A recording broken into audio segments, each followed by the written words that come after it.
All right. I'm going to talk a little about the Democrats and TYT. Okay. Just hear me out here. Hear me out here. Kamala Harris recently did a video of "I told you so." I told you so. I told you so. I told you so. Well, I will. I'm going to say that I'm glad that at least we're seeing a shift in tone. Now, does that mean believe everything that TYT tells you? No, no, no. Always be critical. Always. That's why I encourage you, my audience, to always be critical and think freely. But I just found this fascinating because the Democrats just constantly, as a brand, keep failing. Because, there were many things that we knew would happen. Many things. I'm not here, so I told you so. You were. Why does she always sound drunk? Because, there were many things that we knew would happen. Many things. I'm not here, so I told you so. You were a crappy candidate. And you were part of a group of people who provided cover for a man who was falling apart mentally speaking, but decided to run anyway. Decided to stay in the race for a month after that disastrous debate against Donald Trump. And then when Biden, the most unpopular sitting president, called you up before the debate and told you, remember, kiddo, no daylight between us, do not differentiate yourself from me, you listened. So to sit there or stand there and give a speech about, oh, I told you so, I told you so. These are the worst people, man. They really are, okay? No, we all knew what Donald Trump was. We all knew. And for all the Democratic ass kissers out there who provided cover for the bad behavior of that administration. Didn't TYT do that too? I don't know. Maybe I'm getting senile here. Maybe my brain isn't working the way it used to. But folks, do you guys remember TYT saying some positive things about the Biden-Harris administration doing cover? Do you guys remember, forced to vote in 2021 when we wanted to hold the Democrats accountable? Do you guys remember that? Type 1 for, oh, Kit, you're just forgetting. Type 2, no, Kit, you haven't forgotten. I remember too. I wonder how many twos will be in the chat. I wonder, do you ever wonder? Listened. So to sit there or stand there and give a speech about, oh, I told you so, I told you so. These are the worst people, man. They really are, okay? No, we all knew what Donald Trump was. We all knew. And for all the Democratic ass kissers out there who provided cover for the bad behavior of that administration, they directed their ire toward people like us who kept warning the Democrats, you're gonna lose to Trump, you're gonna lose to Trump, you're pushing unpopular policies. Now, just for context, I do want to pull up the whole speech here because Kamala did, do the whole I told you so, because there's a little bit more to the I told you so. We're saying people stay quiet. We are seeing organizations stay quiet. We are seeing those who are capitulating to clearly unconstitutional threats. And these are the things that we are witnessing each day in these last few months in our country. And it understandably creates a great sense of fear. Because, there were many things that we knew would happen. Many things. I'm not here, so I told you so.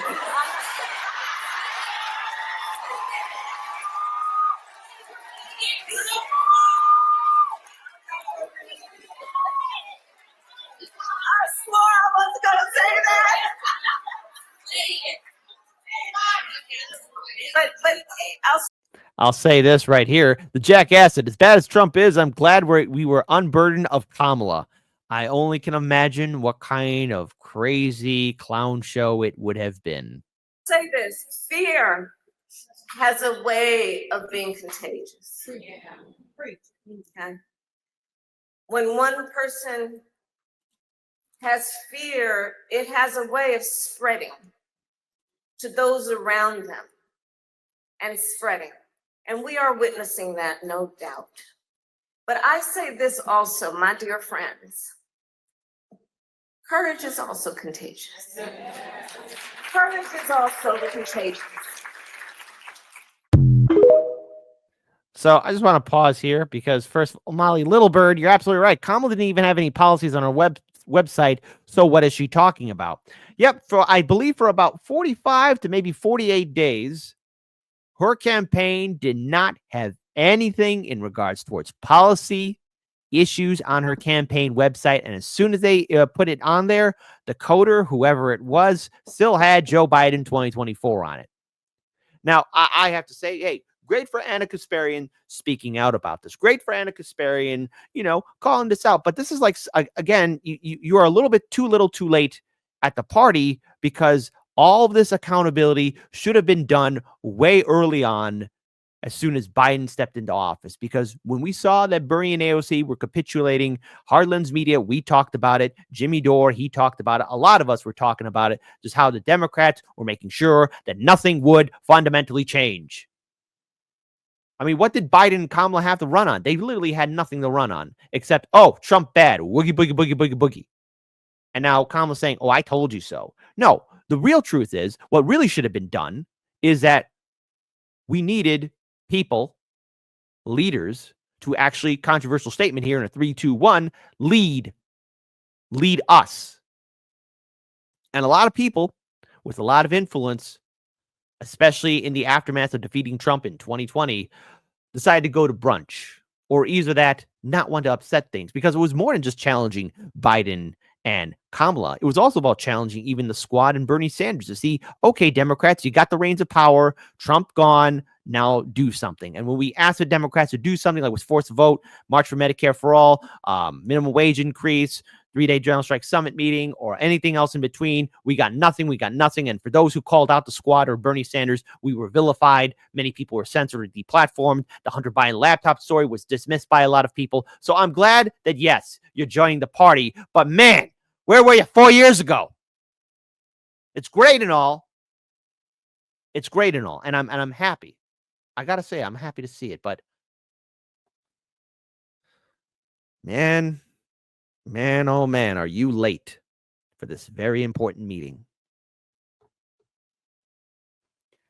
I am scared of the fact that people are now automatically thinking that, okay, if people now talk that all of a sudden now that they're going to, I guess, have that selective memory, or maybe reshape the past. And I'm really am scared that people are just going to just fall for this and forget a lot of people's actions. Okay.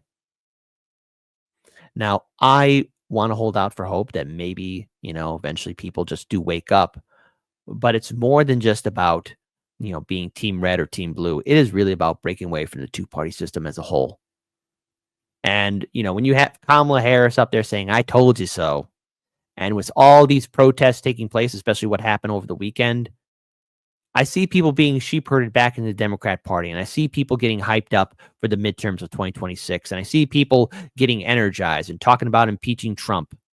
And we're going to be right back here again. And I'm very curious to see if all these influencers, these people, especially those that have the big platforms, the big shows, if they're going to once again try and tell their people, all right, we got to vote Democrat this time, and we get nothing. Consistency is key. And that means breaking away from just electoral politics. It's also about embracing citizen ballot initiatives. It's about building movements and organizations not connected to Washington, D.C., doing mutual aid and building up third parties. And I think everyone, especially those that have the big platforms, the big shows, to be consistent. Stand up. Don't just do it now it's convenient. It's just a little suspicious.